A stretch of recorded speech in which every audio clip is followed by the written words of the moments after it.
So you said that your mom kept you, but then you were talking about foster care. Yeah, like So how did you go from being with her to foster care to back with her? They were bad people. Is There is a very dark story to that.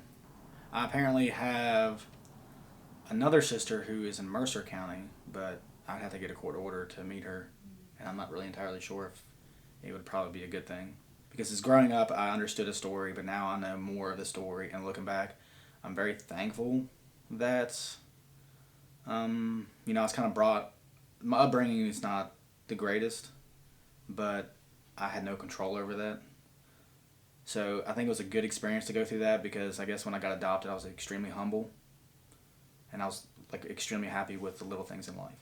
They were like, even still today, like I still have people, because they know our story, and they're like, "Are you your adoptive mom or your bio mom?" I'm like, no, my mother. That's my family. Like nobody can change that. So.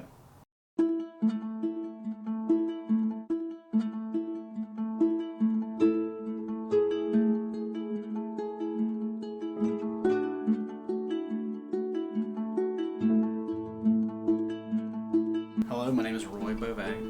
I was born in Marietta, West Virginia, which is close to the Ohio line of Marietta, Ohio. October 10th, 1985. As early as I can remember, I could have been two, but I do remember some people being in my life that I was unaware who they were but it wasn't until I was later in life that I realized it was my mother. So even at a young age, I do have fond memories of who my mother was, but I was bounced around through 5 foster homes and was adopted at the age of 7. I don't know where these foster homes were. I do know that they were at different parts of the state, because I remember traveling a long time. So it's not like they kept me in the same county or bordering counties. I do remember traveling a lot. My first foster home, there was my sister was there, which she's 2 years younger than me. There was another boy there that I swear his name was Buddy, or maybe that's what I called him, but that's all I remember. And it was just, I remember there was an older couple, and they had an adult son, and it was a nice place. It was on a farm. I remember that. At the time, I don't know how my thought process, but knowing that I was being bounced around, I knew growing up that I didn't have a mom, or I didn't have any more family members. I understood that part, but I was stuck with my sister, so wherever I went, she went with me.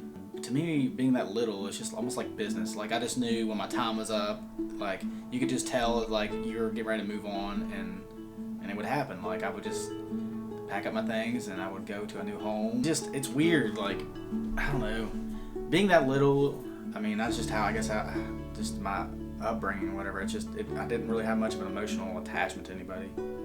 They weren't. Looking back and how I fostered and stuff, I felt like to them it was more of a business thing.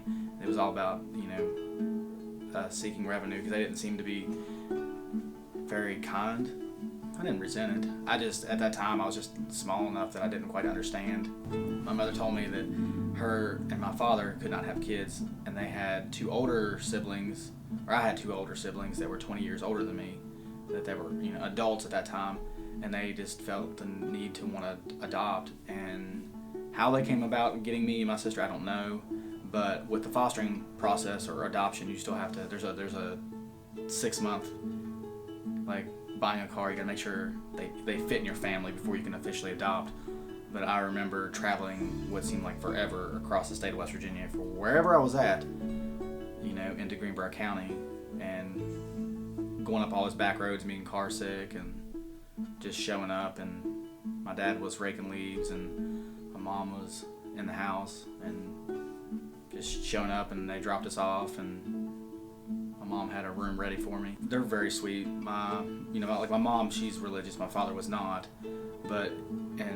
so I always grew up around a religion. That's where it led me today.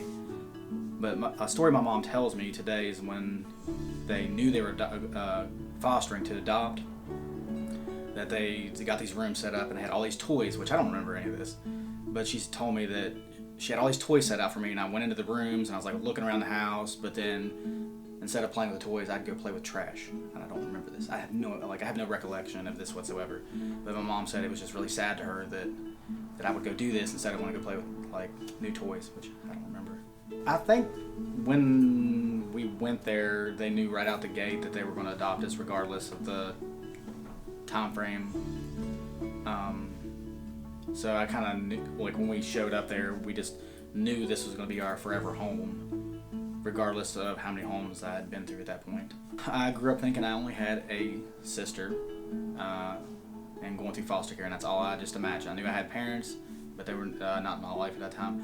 So I was 9 years old when my mother had a letter, and she had asked me, I think I was in her bedroom at the time, and she'd asked to sit on the bed with her, and she needed to talk to me about something. And I kind of felt like a Harry Potter moment, like, you have this letter, and it's addressed to me, and I was like intrigued, but also trying to understand what my mom was trying to tell me at that time.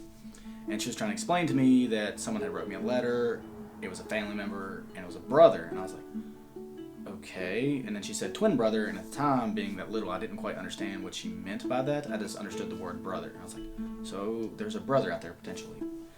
And I remember her opening up the letter, and the first thing that fell out was this like school photo of my brother, and he was wearing this maroon shirt. And I was really confused because my school photo for the year was me in a very similar maroon shirt. And I just thought that my mother had been playing a joke on me because I thought she stuck my school photo in this envelope. And then this letter. So my mom asked me if she wanted me to read a letter to me, and I said no, I can read it. And it just starts off saying, hello, my name is Timothy.